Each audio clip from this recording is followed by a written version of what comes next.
Jaksa Puskesmas Tanjung Puri, Kecamatan Sinta, menangani 40 kasus demam berdarah dengue hingga pertengahan Mei 2023.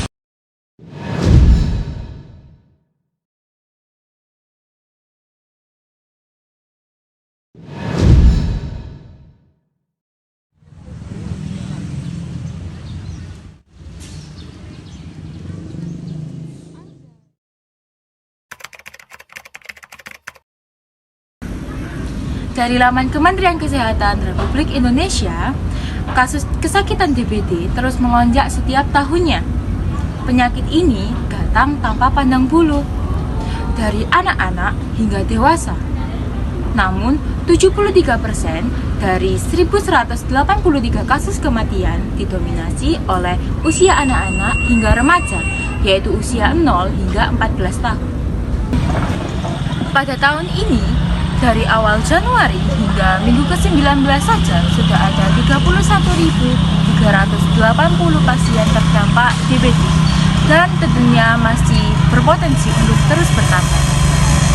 Nyamuk Aedes aegypti dan nyamuk Aedes albopictus merupakan jenis nyamuk yang sering menyebarkan virus dengue. Dua jenis nyamuk ini umumnya kita temui di pemukiman warga. Ketika nyamuk ini menggigit seseorang yang terkena virus dengue, maka virus tersebut akan masuk ke dalam nyamuk. Kemudian ketika nyamuk tersebut menggigit orang lain, maka virus tersebut akan berpindah melalui aliran darah orang tersebut dan dapat menginfeksi.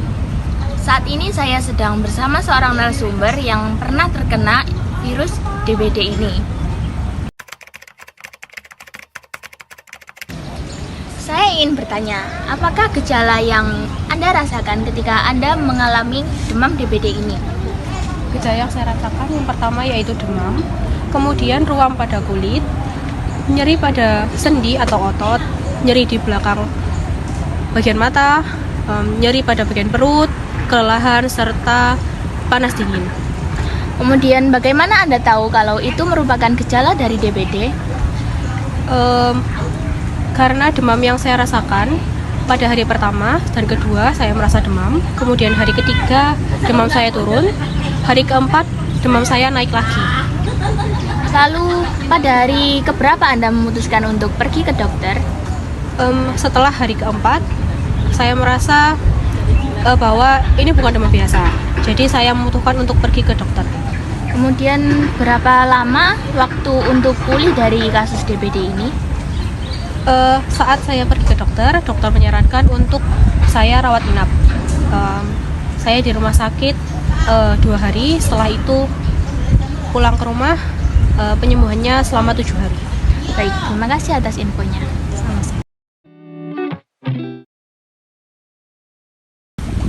Jika Anda mengalami demam berdarah, hal-hal yang perlu diperlukan yaitu yang pertama, perawatan intensif di rumah sakit.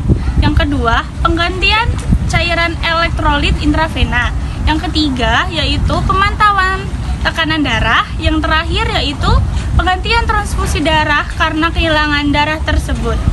Makanan yang biasa dikonsumsi oleh orang yang terjangkit penyakit DBD agar sembuh yaitu yang pertama, jambu biji. Jambu biji ini dikenal sebagai buah yang bisa memproses cepat penyembuhan DBD. Yang kedua, ada air kelapa. Air kelapa juga baik untuk mencegah dehidrasi. Yang ketiga, ada ramuan jahe, kapulaga, dan kayu manis. Yang keempat, ada sering mengkonsumsi buah pepaya. Yang terakhir, buah kurma. Sejak 2015, ternyata sudah ada vaksin DBD yaitu sering disebut sebagai vaksin Dengvasia. Vaksin Dengvasia ini juga sudah direkomendasikan oleh Ikatan Dokter Anak Indonesia.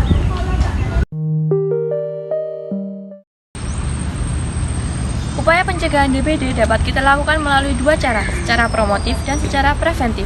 Secara promotif, kita bisa melakukan penyuluhan kesehatan di desa-desa atau daerah-daerah yang berpotensi untuk terkena penyakit DBD.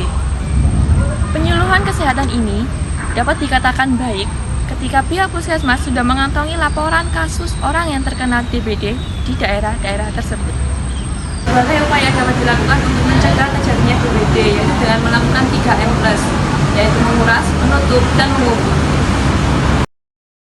Menutup. Kegiatan menutup rapat tempat-tempat penampungan air. Menguras, kegiatan membersihkan atau membuang air di tempat penampungan air yang tidak tertutup seperti dalam ember air, bak air, ataupun tong. Mengubur, kegiatan mengubur seperti dedaunan kering yang dapat bermanfaat menjadi pupuk organik. Lalu ada lagi satu cara yang paling efektif untuk mencegah DBD, yaitu dengan menerapkan satu rumah satu jumantik atau juru pemantau jentik. Apa itu tugas jumantik? Tugas jumantik adalah untuk memantau jentik-jentik yang ada di pekarangan rumah atau daerah rumah sekitar tempat kita tinggal. Plusnya, jumantik juga memiliki tugas, yaitu yang pertama, menanam tanaman anti nyamuk, yang kedua adalah menggunakan obat anti nyamuk, dan yang ketiga adalah menaburkan bubuk larvasida ke tempat-tempat penampungan air yang sekiranya sulit untuk dijangkau.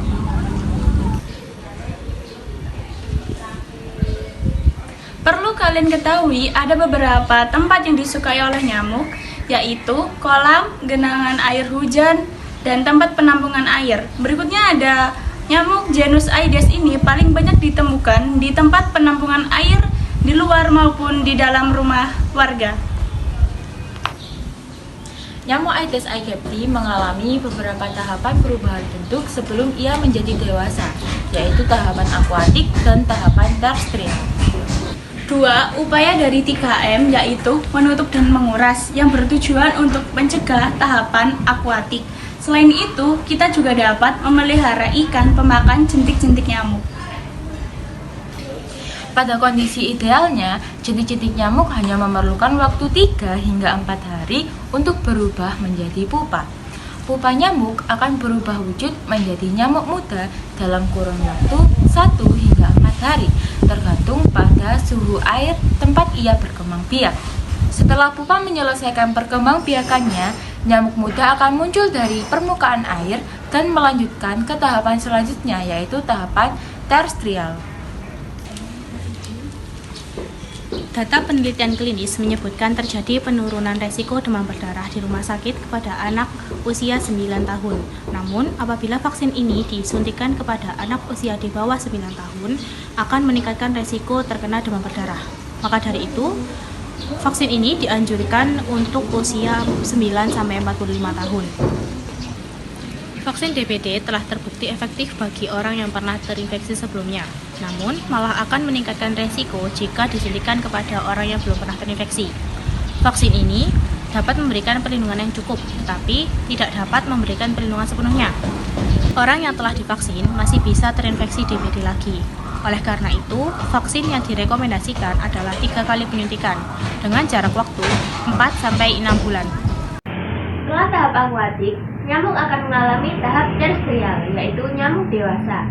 Dalam 1-2 hari kemunculannya, nyamuk dewasa dapat kawin dan bertelur kembali. Untuk mencegah tahapan ini, kita dapat melakukan pencegahan dengan cara melakukan fogging. Adapun cara-cara untuk membunuh nyamuk yaitu dengan melaksanakan fogging. Kepada desa-desa yang ingin melaksanakan fogging harus melakukan koordinasi dengan camat atau kepala puskesmas di desa setempat. Hal-hal yang harus diperhatikan ketika melakukan fogging. 1. Fogging dilakukan dengan jarak radius minimal 200 meter. 2. Fogging dilakukan dalam 2 siklus dengan interval 1 minggu. 3. Mesin fogging harus dalam keadaan yang baik. 4. Fogging dilakukan oleh tenaga terlatih. 5. Dosis insektisida yang dipakai harus sesuai dengan takaran. Bila kita hitung dari telur hingga dewasa dengan mempertimbangkan kondisi habitatnya, siklus hidup nyamuk dapat terjadi selama 8 hingga 10 hari. Secara horizontal, nyamuk dapat terbang dengan jarak 50 hingga 100 meter, dan ketika ia beristirahat dapat terbang dengan jarak 200 meter. Kemudian secara vertikal, nyamuk dapat terbang dengan ketinggian 15 hingga 20 meter. Satu rumah, satu jumantik. Satu rumah, satu jumantik. Satu rumah, satu jumantik. Satu rumah, satu jumantik. Satu rumah, satu jumantik.